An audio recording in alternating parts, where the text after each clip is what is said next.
Hello,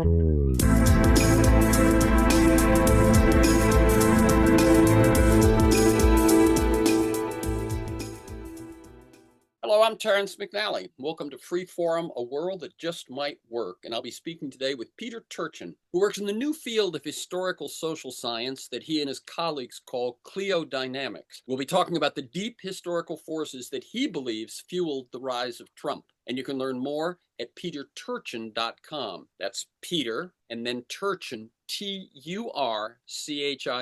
all one word, peterturchin.com. On Free Forum, we explore the lives, the work, the ideas of individuals that I suspect have pieces of the puzzle of a world that just might work. We look at politics, economics, environment, science, health, culture, all based on the fact that I believe we can do better, and I want to find out how. The show streams weekly on the Progressive Voices Network on TuneIn.com, and podcasts are available anytime, anywhere at Apple Podcasts, Spotify, most major podcast sites, and at my site, terrencemcnally.net, TerrenceMcNally, terrencemcnally.net.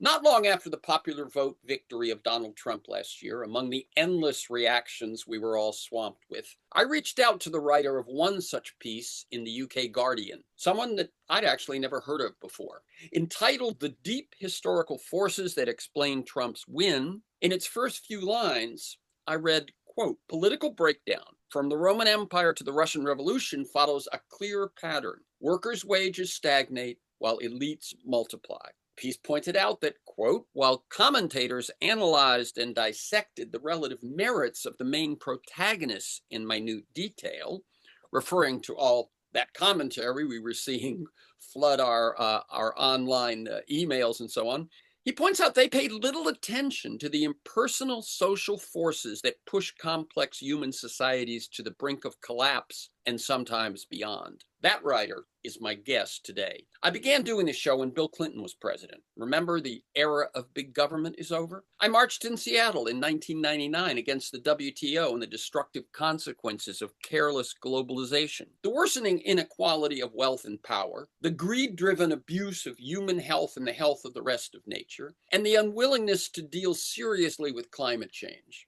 have been consistent focuses of mine and of these conversations ever since. I believe Franklin Roosevelt was able to save capitalism from itself before things got to the point we now face in terms of populist authoritarianism. But since the 1980s, the Democrats repeatedly failed to save capitalism from itself, despite the relentless growth of inequality. Not Clinton during the tech bubble, not Obama following the crash. Biden actually tried, but was unable to communicate, so for most people it never happened. And the Republicans seem to have no reservations in terms of greed when it comes to wealth or power. The capitulation of both parties to their wealthiest funders and the notion that unfettered market domination of society is the way to go, despite the resulting pain to working families and the destruction of the middle class, neoliberalism delivered us Trump. I've talked about this territory over the years with Don Bartlett and Jim Steele, Hedrick Smith, Jacob Hacker, Branko Milanovic,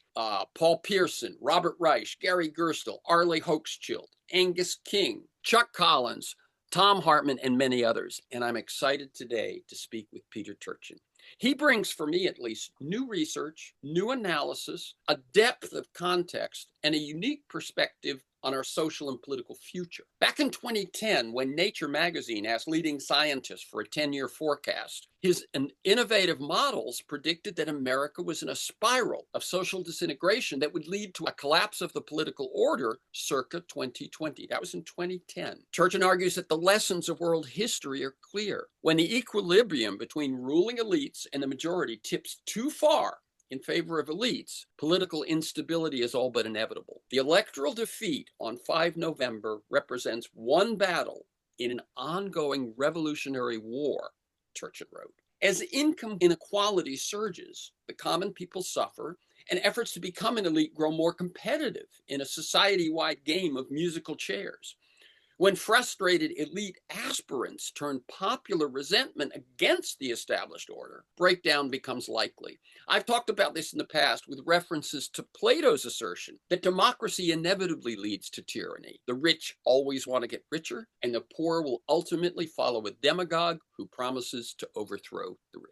Peter Turchin is a project leader at the Complexity Science Hub in Vienna, research associate at the University of Oxford, and emeritus professor at the University of Connecticut. Trained as a theoretical biologist, he's now working in the field of historical social science that he and his colleagues, as I said, call cliodynamics.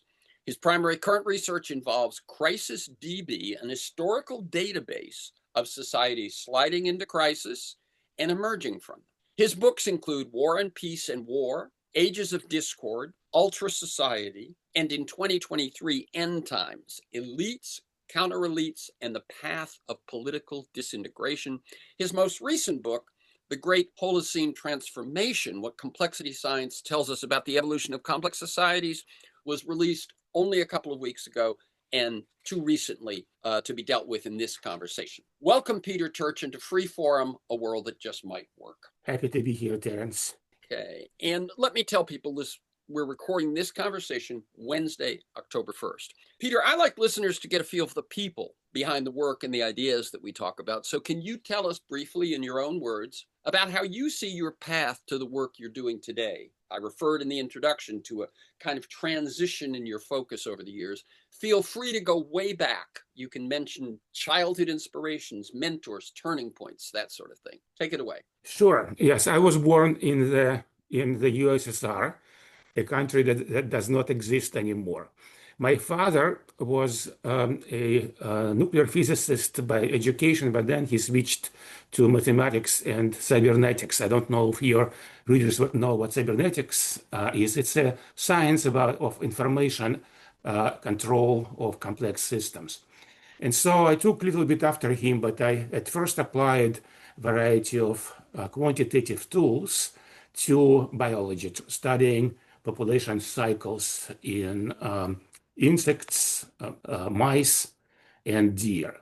But about 25, just a bit over 25 years ago, I became a little bit dissatisfied because I felt there was no challenge anymore left. The major questions had been addressed, and it was, to me, at that point, visible how what kind of answers they will get. And so I cast around to do something different. And, in a way, again, following my father's footsteps, who switched from physics to cybernetics, I've switched from. And so this initially it began as a hobby, but it very quickly took over my life. And so I have left biology behind at this point.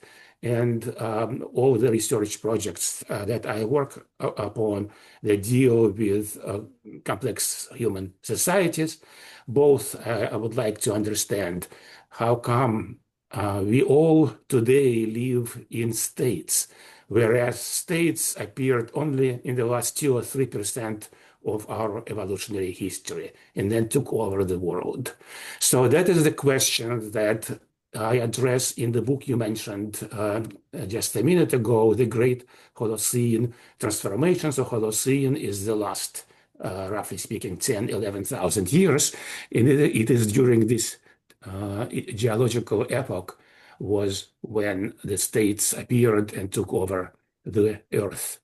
The second big question about which my book End Times is about is why do these wonderful large-scale complex societies organize as states? Why do they periodically experience periods of social turbulence and political violence? So that is clearly, that question has clearly become very acute in the last few years, because it is now clear to pretty much everybody living in North America or Western Europe that our societies are in deep crisis. Yeah. and about, so you said in about 35 years ago is when you made the switch from biology to studying societies and complex societies and so on. And I referred to the article from 2010, but about when did you begin to see this this current era in that historical perspective as likely leading to turbulence. Yeah, in fact, I switched to doing cliodynamics in 1997. I remember it very clearly because this was the year when I turned 40. And Uh-huh. so I had a kind of a midlife crisis. Um, So initially, I did not want to study contemporary societies because politics can get quite brutal, and I was not eager to enter the fray. So I and my colleagues, we studied the long-term history of our societies in the past.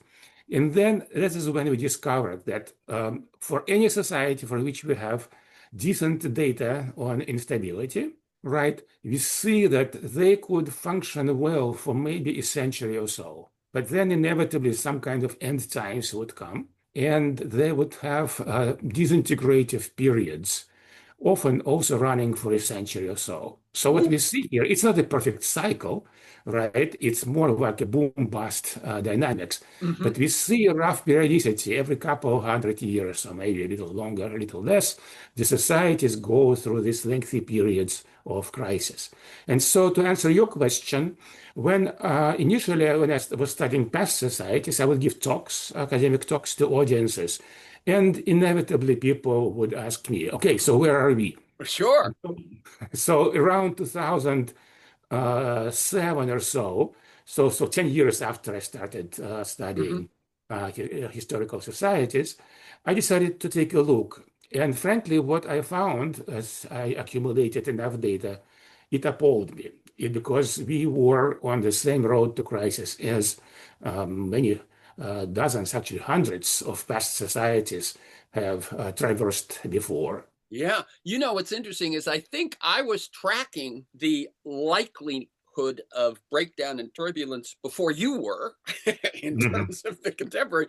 I would say for me, certainly um, uh, since the probably the mid 80s, I could see that, the way things were moving did not promise well. But then you brought a, your years of studying centuries and millennia to that question. So let me ask you again. We're sort of setting out turf here. What is cliodynamics? Am I pronouncing it correctly? How did it arise, and what does it offer? Cliodynamics comes from Clio, the muse of history in Greek mythology, and dynamics, which is also already the study of change, the study of why things change, have dynamics. And the idea to start this science came to me and my colleagues because history, until we actually sank our teeth into it, was the only remaining discipline, big discipline, that was not transformed by the application of quantitative methods, specifically mathematical modeling and data analysis. And so we don't want to reform history because it's a wonderful discipline. Historians are highly trained people with their own methodologies and scientific communities and things like that. And anyway, they actually don't need cliodynamics. It's us who need history because in order for our models and analysis work, we need tons and tons of data, and that's what history provides us with. Very good. Um, I referred to the need to save capitalism from itself, but as both you and Plato make pretty clear, this goes way beyond capitalism. Can you give us, again, to sort of set us up, some of that historical perspective, some of the instances, as you said already, that you sort of found a pattern, a boom and bust cycle, 100 years might things might be working and then it breaks down and maybe it takes 100 years for it to recalibrate again. But take us through some of that history. Yes, so let's first of all let's think about states. This we can think of the state, and that's how we model it as a tripartite structure with general population being one, all right, the small proportion of population who concentrate social power in their hands, the elites. And the third player is the state apparatus itself. So this is a very much systems approach because we start breaking holistic, um, objects like the whole human society into its components, and then we model how these components interact and what sort of feedback loops actually determine their joint dynamics. So this is a type of science that cannot be done without quantitative methods, because nonlinear feedbacks, they induce very complex behaviors, chaos, mathematical chaos, and many, many other types of dynamics. And these types of dynamics cannot be traced with unaided human brain. So this is where you need models. And of course, then we can build many types of models. So one German historian, Alexander Demand, back about 40 years ago now, he calculated how many different explanations for the collapse of the Roman Empire have been proposed by various investigators, and he counted 210. And since then, it's become even more because people, historians and others, have not been idle in the past 40 years. So what is this? What is it's not this is not how science should be done. Of course, proposing hypothesis is a critical part of science, but then you are supposed to whittle them down. We need to test them against each other to determine what hypotheses are better than others. And how do we do that? Well, the general approach is that we extract predictions from different theories, all right? And these theories make different predictions because they are different theories. And then we compile data to test those predictions and see which theory predicts data better. So that is the general approach. Those theories that predict data on which they were not built, right? Independent data. Right. Better, those theories that we trust more. And so, sort of what I was also asking though was if you could, just so listeners get kind of a feel for this, some of the examples, and of course, the one you refer to with its 210 plus explanations is the collapse of the Roman Empire. But what you found was that this was true over and over again. Can you cite a couple of other examples just so you sort of flesh it out for folks? Well, of course. So let's think about the periods, those end times, periods of political disintegration, social turbulence, and this such. So probably the most famous example of a revolution is the French Revolution. So there has been many theories as to why French Revolution happened and why other revolutions of similar kind, the Russian Revolution, Chinese Revolution, Iranian Revolution, the English Civil War. So there are many hypotheses about why they happen. And some hypotheses, for example, is called Malthusian, right? Because it's the population growth that actually leads to immiseration of people, and then they revolt and overthrow states. Other theories are more cultural. So, for example, we are living in an age of discord now. So, a very typical explanation of why we are in crisis is because the spread of social media, right? Social media apparently destroys the authority of established elites and their mainstream media, and as a result of that, undermines societies. Then there is a whole bunch of theories which could be swept under the general heading of great man theory. Right. So it's really, Lenin or Napoleon and so on and so forth, who are the pivots of history. So there are tons and tons of explanations. In the Roman Empire is especially interesting because there's just so many special explanations. For example, Romans used lead. They made Right, right. water I was pipes thinking from about that one, lead, right? right? And That's lead so pipes, right? lead pipes. And so the reason the Roman Empire fell was because they got poisoned, lead poisoning. Hmm. However, all empires sooner or later fall, and they do it at a reasonably regular manner, even without using any lead pipes, Right. right? Or Christianity. The adoption of Christianity was what doomed Roman Empire. But in fact, if you start looking at many examples of adoption of Christianity and build a database, you will find that it actually stabilized societies. We have done that. So what I'm trying to say is that if you want to understand the fall of the Roman Empire, there's going to be hundreds of special factors you could invoke. The only way you could find out whether any of those factors actually offer a general explanation for why empires fall. And after all, we don't really care that much about Roman Empire. We care about why empires fall in the first place, right? Because Hmm. we are Hmm. right now experiencing it. So we want a general explanation. And that means we have to throw the scientific method at this problem. We need to collect tons of data on dozens and ideally hundreds of examples of imperial failure, and then test mathematically build models uh, against the data that you have collected. Rather, test their predictions of Right, those right, right, right. models against the data that you have collected. And so what I hear you saying is that while you might say, well, these three or four theories of that particular societal collapse sort of make sense, um, it that helps if you want to understand that particular society. But if you want to understand why societies tend to fall, then you have to find recurring patterns, recurring successful predictions based on factors that show up again and again. Correct?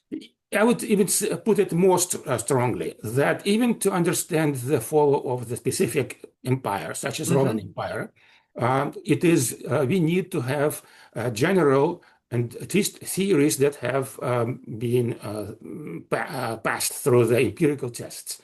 Uh, Because what is,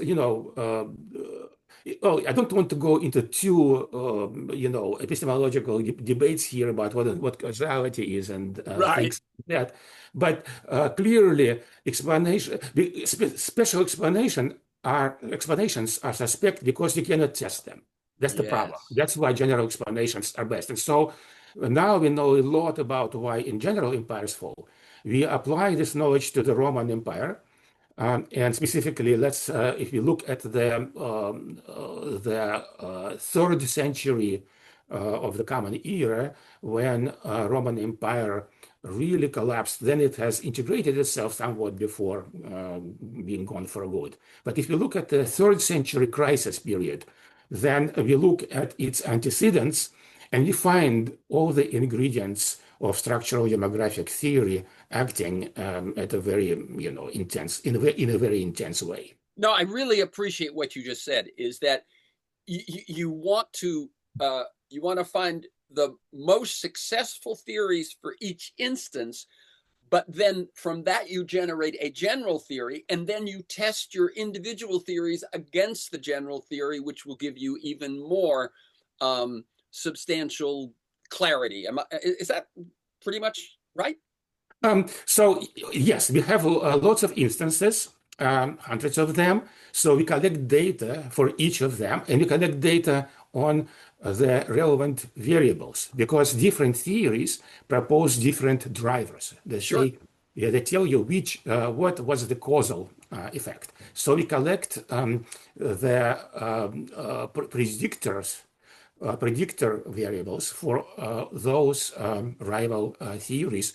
And we build a big database, which includes those hundreds of instances in it, right? Mm-hmm. And then we test generally on this database all those theories, right? And after that, once we have some theories emerge as much, much better at predicting data, then, in light of that understanding, we interpret specific examples such as Roman Empire. Very good. Okay. Um, I'm going to ask a couple of more questions, then we're going to dig into how these factors are sort of playing out in current society. But it seems to me we have a tendency to think that our days, our times, these are different, that the age-old patterns are not inevitable, and that there's something different about our current moment. I think that's a tendency.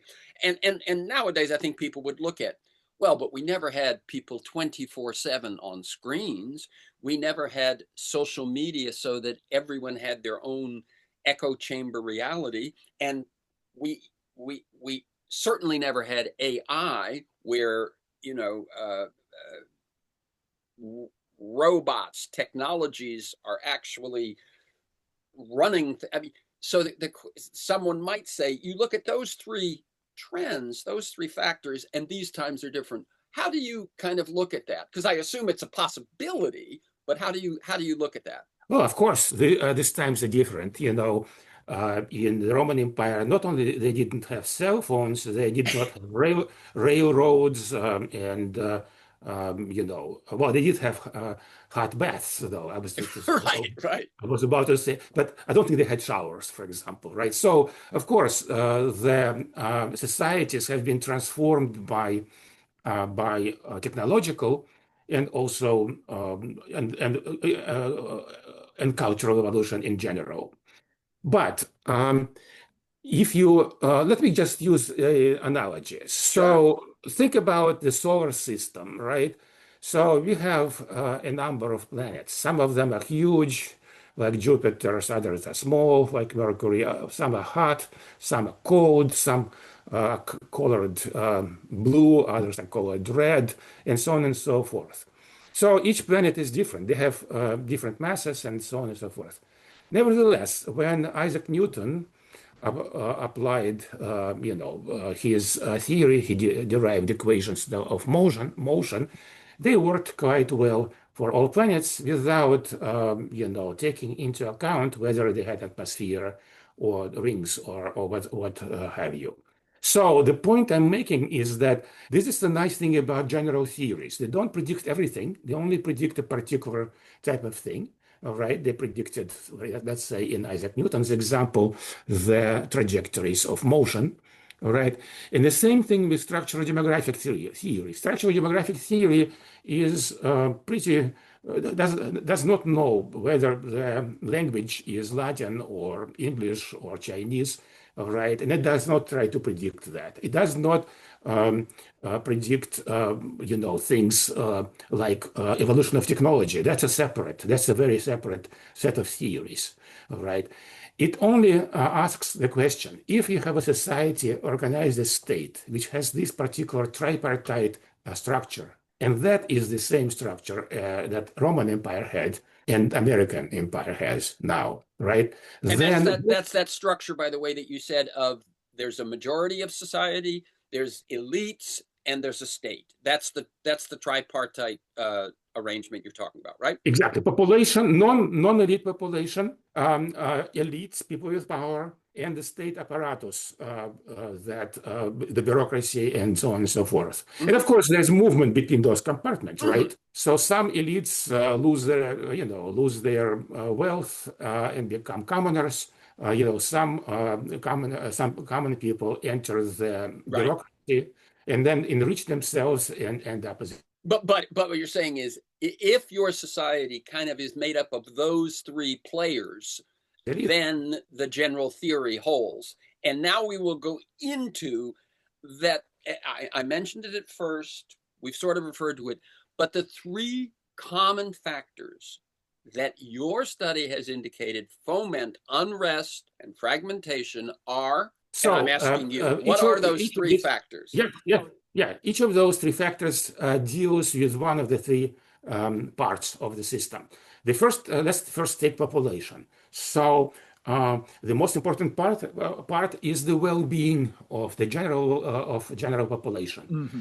If their economic, biological, health and social well-being, such as marriage, friends, and things like that, if it is increasing or even just staying on an even keel, right, then people feel reasonably happy, and they are not necessarily provide raw materials for rebellions and things like that. Right. Same thing for the elites.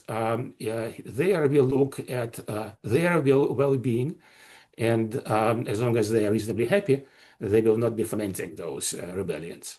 In the state, we can measure state's well-being in fiscal terms. So as long as the state collects enough taxes to fund its major activities, the state will stay in a relatively healthy situation.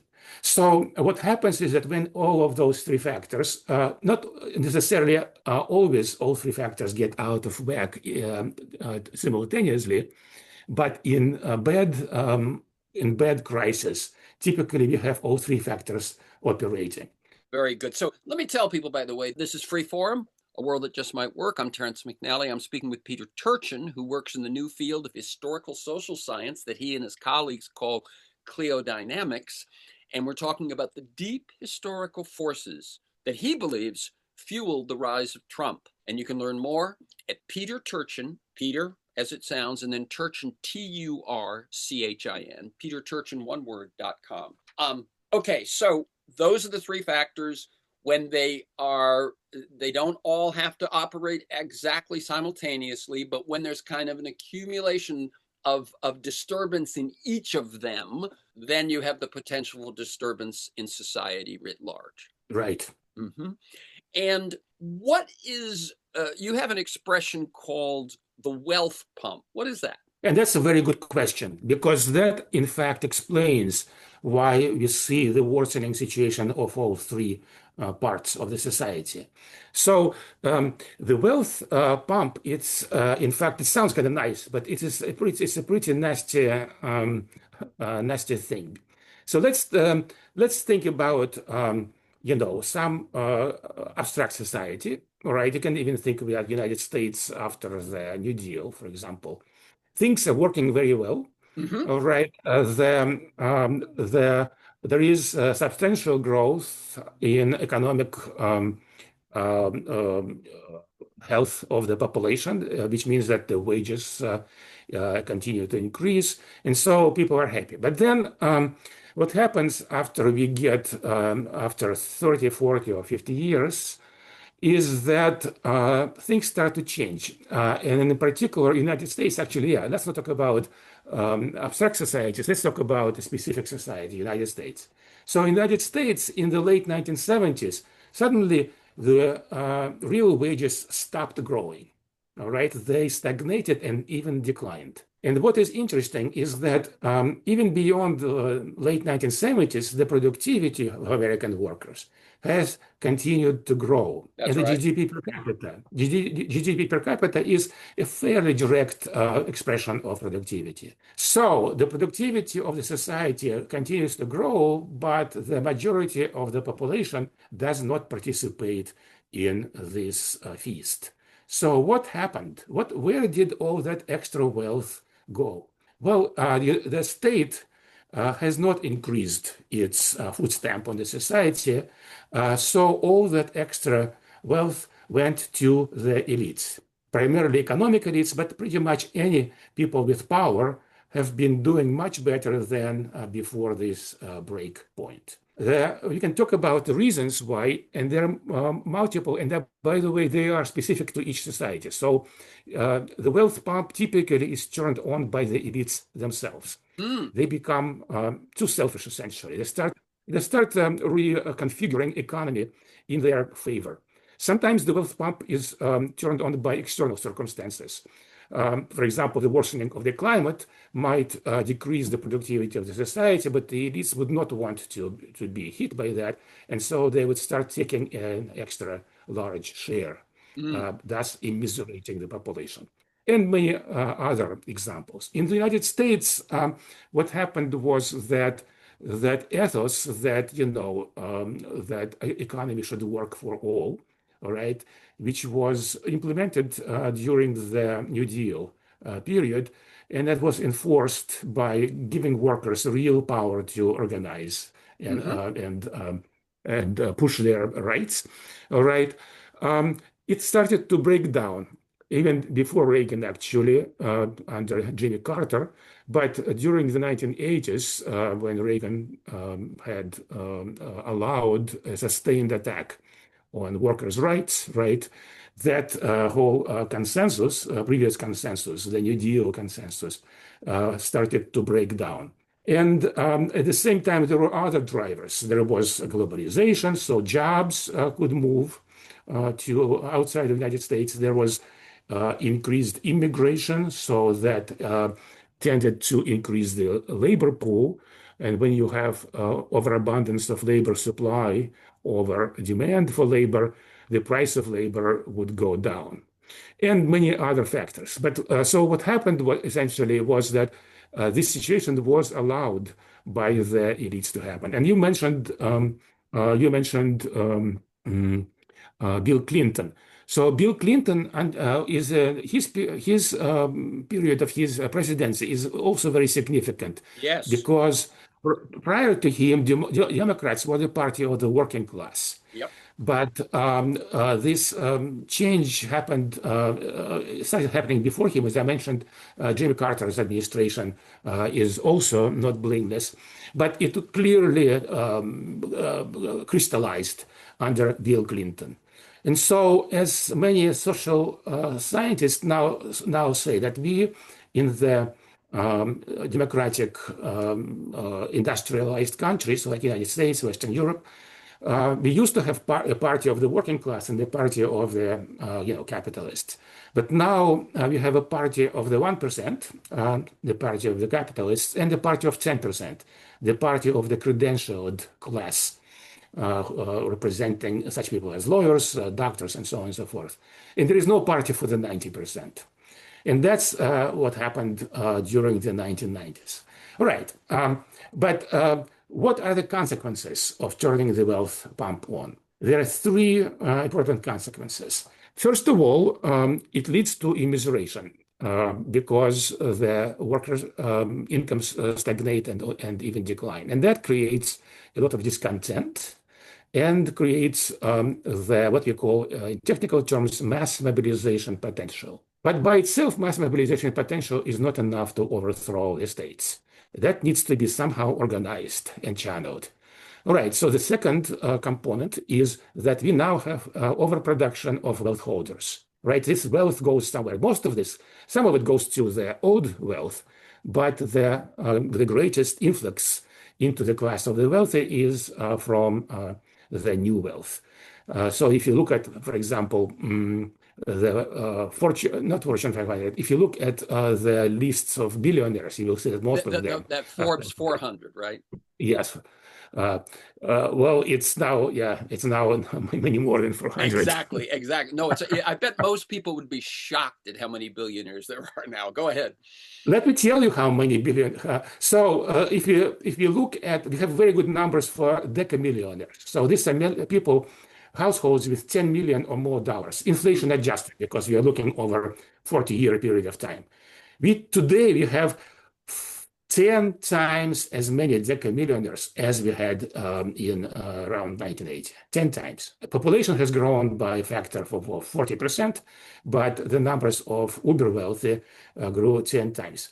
And as you go higher up in the income distribution, the stronger is the effect. Again, in inflation adjusted dollars, we have 20 times as many billionaires as we had 40 years ago. Right. Okay, so let me just put that together. So let me just say a couple of things. One, as I shared in the introduction, have been talking about these sorts of things, not with your cliodynamics analysis, but without that for a long time.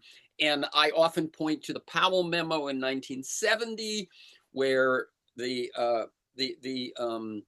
right wing decided that things had gotten too comfy, too spread out.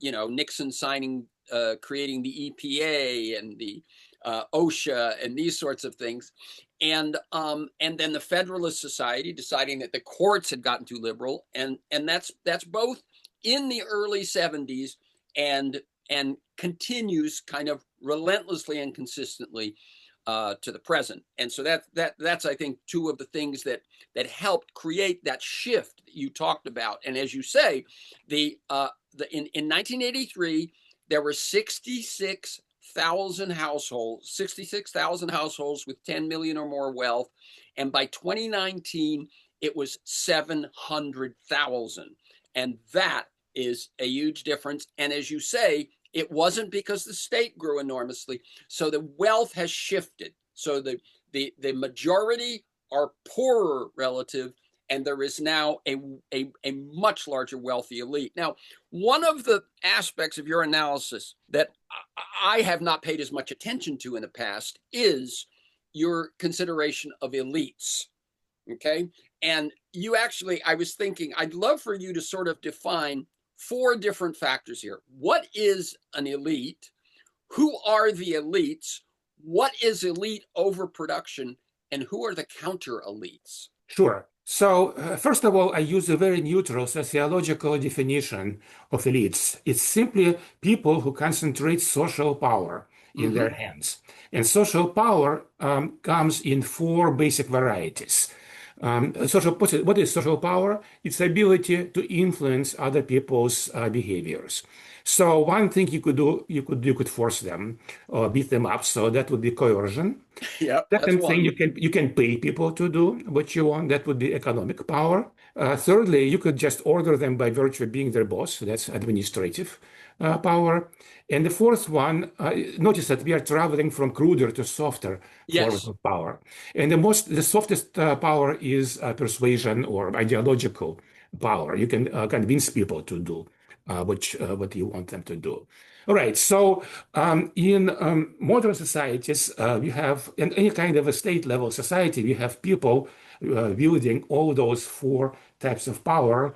And so they specialize, the different types of elites specialize in different forms of power. So generals and police chiefs is one, owners and CEOs of big companies is economic power. The president and all the way down the hierarchy, that's administrative power.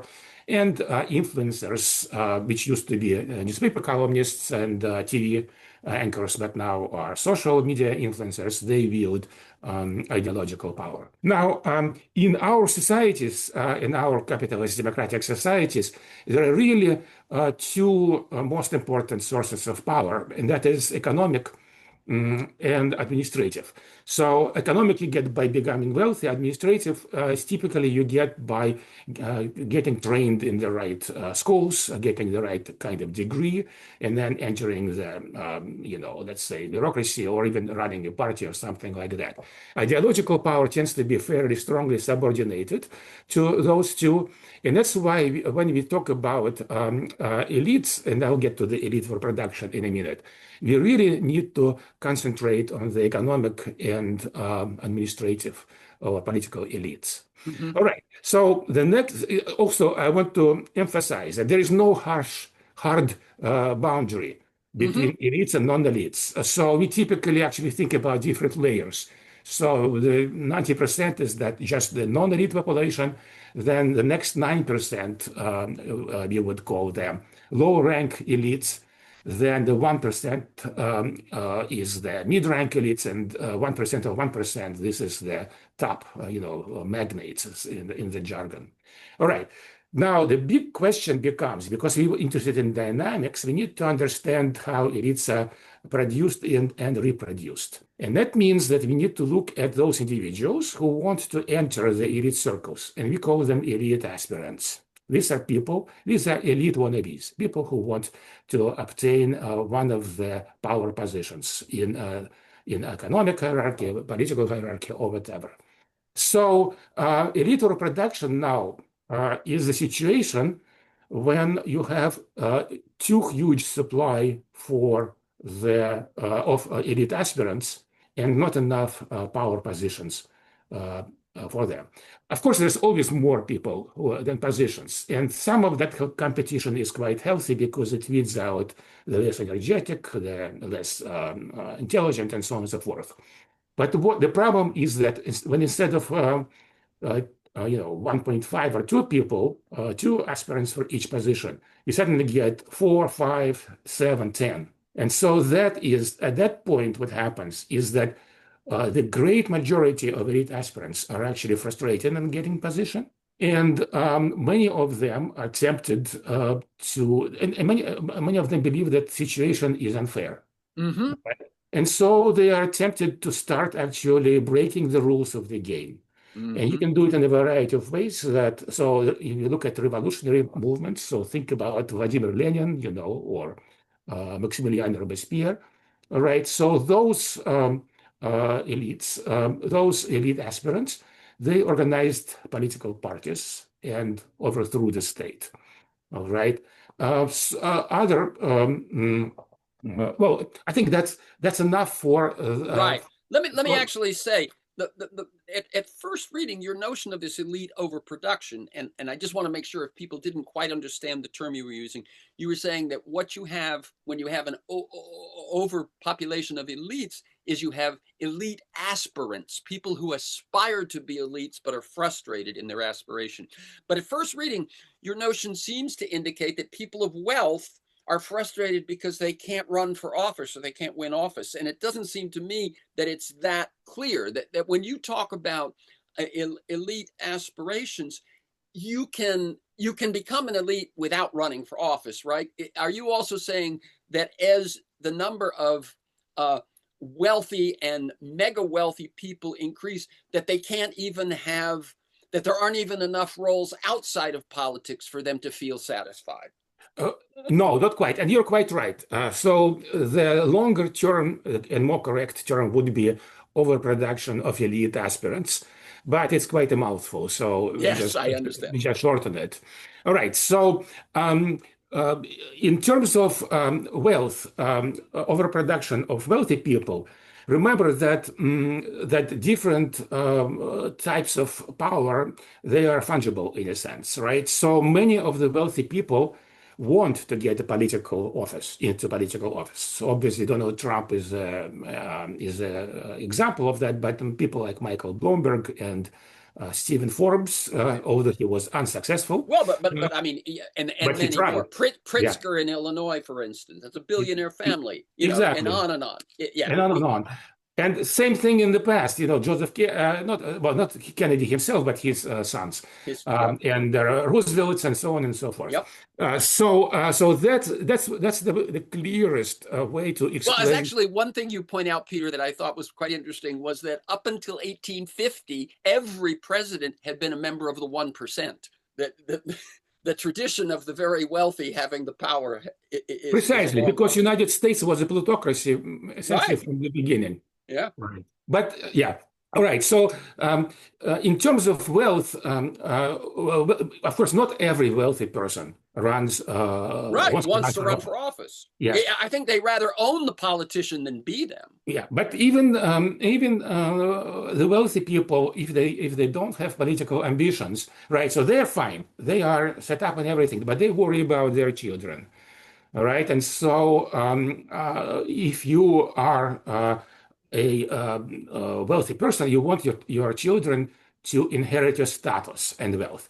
All right. So how do you do that? Well, you have to put them through the top schools, right? Mm-hmm. Prep schools. Then you want them to go to the Ivy League university, Mm-hmm. and so on and so forth.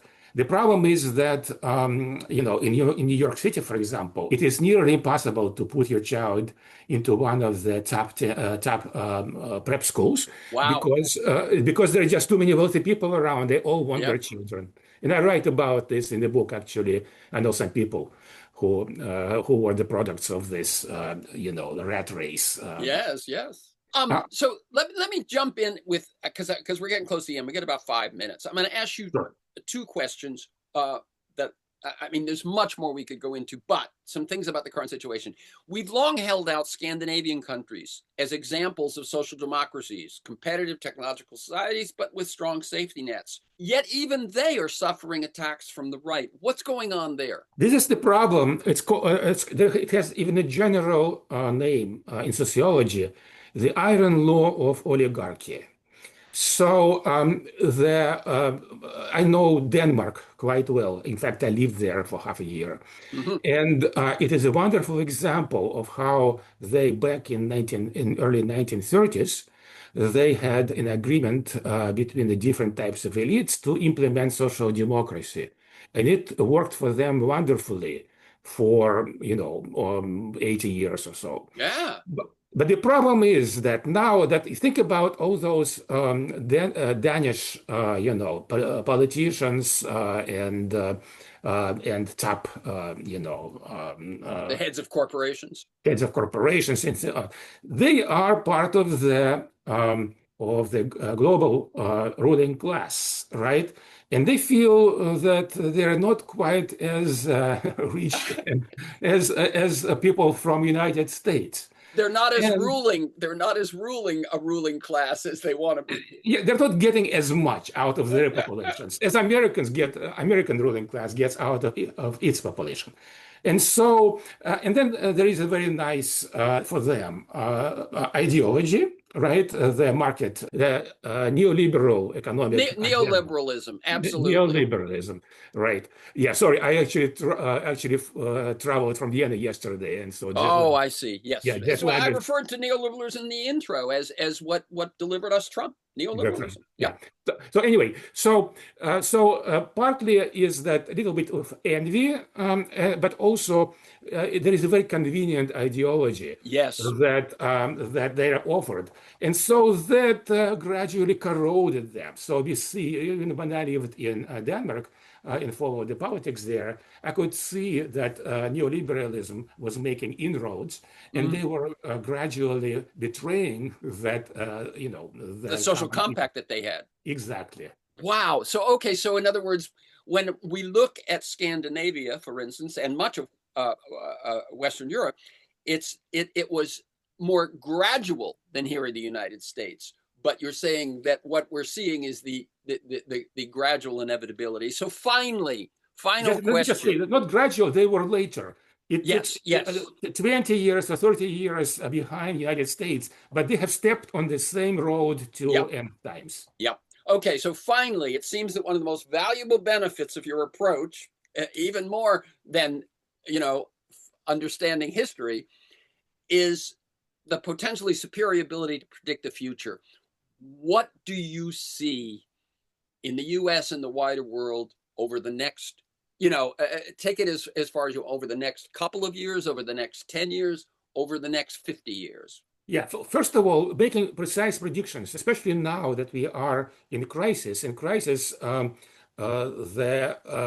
we have this butterfly effect Hmm, working for us. But what is important part of prediction is not what's going to happen, but what do we need to do in order to have for a brighter future to happen. absolutely. And that is where cliodynamics can definitely help. Essentially, in our analysis of all those past crises, we found that uh, they only solve and exit from their crisis when they shut down the wealth pump. And that's Hmm. why often takes so long for them to get out of crisis, because first of all, it's not quite obvious how to do it. All right. And secondly, there are vested interests because yeah, shutting down the wealth pump is going to be very traumatic to the elites who are operating it. All right. And so they resist. And that's why it often takes decades. If you think about against the French Revolution, the revolution was in 1789, but then they had the Age of Revolution all the way into 1870. So it took them 80 years to figure out how to get out of it.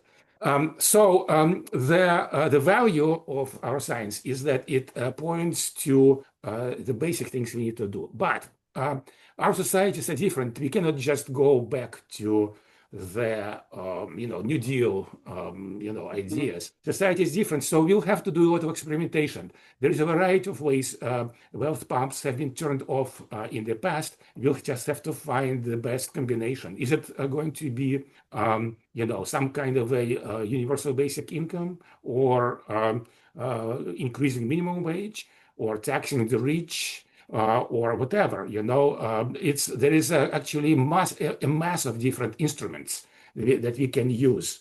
All right. And so you'll have to find a good combination of them. And that, unfortunately, you asked me about my time horizon. Typically, these periods last for many years and as I sometimes for multiple decades. I certainly hope that it will not be multiple decades, but it will be probably, even if we just start doing the right things now, which we are not.